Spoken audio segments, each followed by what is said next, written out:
Today, Rich is on a nationwide civic campaign called Enough Time to Build. His campaign calls on community leaders and active citizens to reclaim the public square from the most divisive voices and unleash our capacity as builders and doers.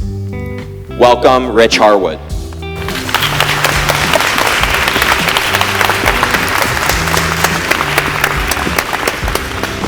Thanks. Good evening, Desoto County. All right, it's great to be here. I know so many of you. I've been here, this is my third time here in just a little over a year and a half, I think. It's great to be back. And as many of you participated in these how many of you participated in one of the 10 roundtables we had? A lot, right? So you've heard a lot about this report. I'm here in Desoto County because the Institute is only working with a handful of communities across this country really deeply, and I'm here because I believe in this county. I chose to be here. Much like you did, I chose to be here. And I'm here because I believe as Americans, we need to demonstrate to each other that in these divisive and polarized times that we actually can come together and restore a sense of belief in ourselves and in one another, that we can actually make progress together, that we can create change together, that we can make our communities healthy again. And here's the thing. The reason why I'm in Desoto County is because I want to support you in doing that. But there's another reason why I'm here, just to be transparent. There's another reason why I'm here. If I do anything tonight, it better be that I tell you the truth.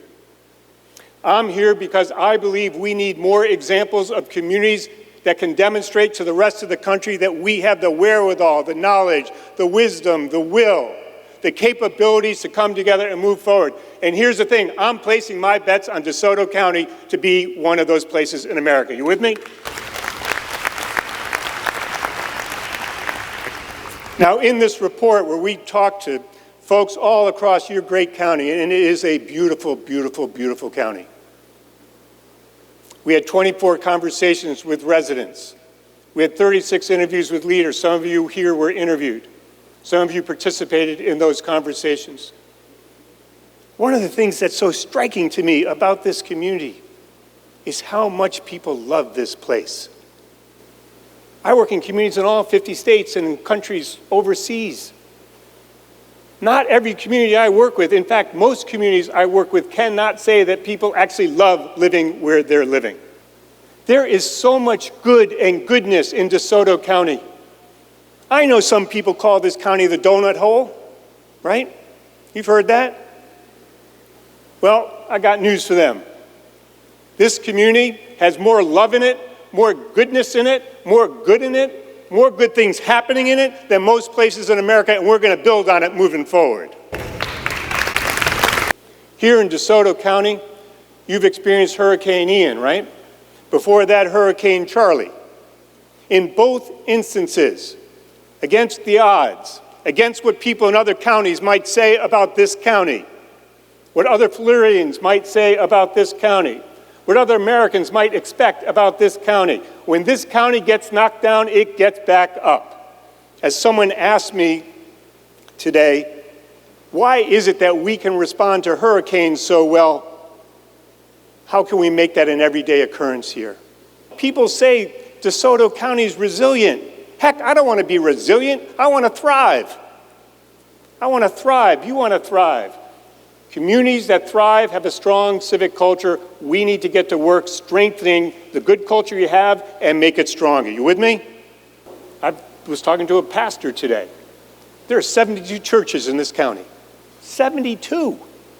72. God bless you. 72 churches. But here's the deal.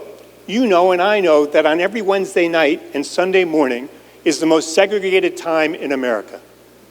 It's the time we go our separate ways.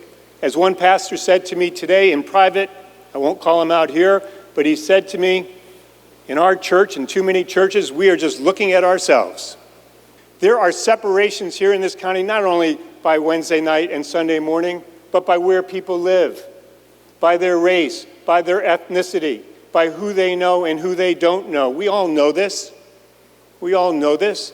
The question is, if we have shared challenges, we need to act on how are we going to do that if we're separated from one another.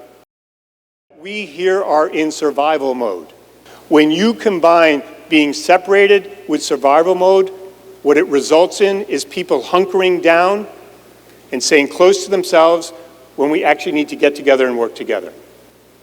At the very moment that we need to work together, we are hunkering down. I think we have to recognize that when people are under stress, they're going to come and engage when they're ready. They're going to come and engage when they're ready on their own timeline. You know, in the Bible, Abraham had a tent, right? It was open on all four sides. And where was Abraham standing? At the edge of the tent, looking for the stranger, for other folks to come into the tent. If we want to engage people in DeSoto County, we need to build a tent whose flaps are open on all four sides and keep looking for people for when they're ready to engage. Beyond that, we've got to focus on our shared aspirations. Because when we focus on our shared aspirations, people begin to understand and see that we hold things in common even amid our differences. That we can go together even amid our differences. We've got to demonstrate proof. Proof that we're actually creating change. We can't convince people to come out and engage if they're not trusting, if they feel as though they've been sold a bill of goods in the past, if they don't believe anything's going to happen. People often say to me, well, we will fail if we don't create a new comprehensive integrated plan. And my message to you tonight is, we will fail if we insist on creating more comprehensive integrated plans that go nowhere. And when we fail in doing that, we not only create skepticism among people, we create cynicism and a lost sense of hope and a lost sense of control. And it makes it that much more difficult to engage people moving forward. I think when we try to be all things to all people, we are nothing to anyone. We lose our significance in what we're doing. So here's my message to you tonight. I want to say to you to release yourself from the burden of believing that we need comprehensive integrated plans for everything, that we need to be all things to all people all the time, and to figure out how we can start small and grow our actions over time, to catalyze and unleash a chain reaction that grows and spreads like a positive contagion in our communities and demonstrates that we actually can come together and get things done, that restores people's belief that we can do this together, that deepens our sense of civic confidence moving forward. That's how we're going to accelerate and deepen change in the community. We are meant to go together. We are not meant to be alone. DeSoto County, we need each other. You need each other. Let's make a pact tonight that we're going to go together. Let's decide that we're going to reach out amid our differences, amid the separation, amid our different denominations, that we can find enough common purpose and common ground to figure out what we can agree on and start acting on it and start moving. And when you're doing that, let's demonstrate to the rest of America that DeSoto County is in the lead, showing us as Americans we know how to get together, restore our belief in ourselves and one another, and get some stuff done. Thanks so much for having me.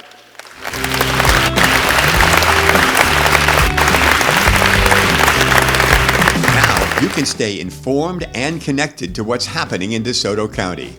Read the Patterson Foundation's new DeSoto Digest. It's a monthly digital newsletter. Scan the QR code to sign up.